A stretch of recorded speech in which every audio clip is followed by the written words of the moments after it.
Pada Selasa 9 Januari 2024, sebuah video viral di media sosial Telegram. Dalam video tersebut merekam detik-detik serangan UAV Angkatan Bersenjata Rusia di kapal Angkatan Bersenjata Ukraina di daerah Krinok arah Kherson. Pasukan Zelensky lagi-lagi tak dapat mengelabui serangan pasukan Rusia. Terbaru, insiden meledaknya kapal pasukan Ukraina terjadi imbas serangan granat yang dijatuhkan dari UAV Rusia.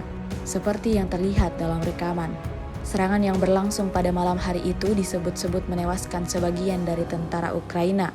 Tampak dalam rekaman kapal yang diserang itu berusaha menepi ke daratan untuk menyelamatkan nyawa sebagian tentara Ukraina.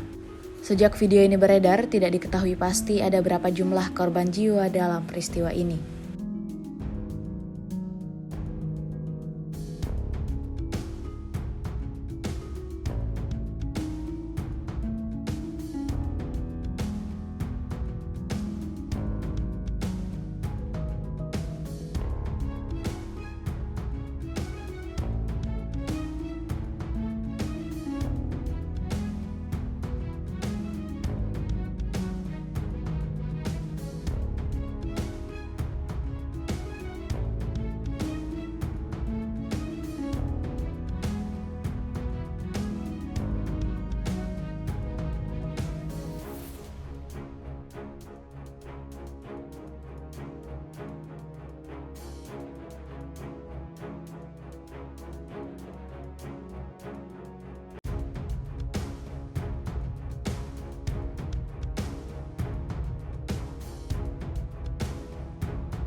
Download Tribun X sekarang, menghadirkan lokal menjadi Indonesia.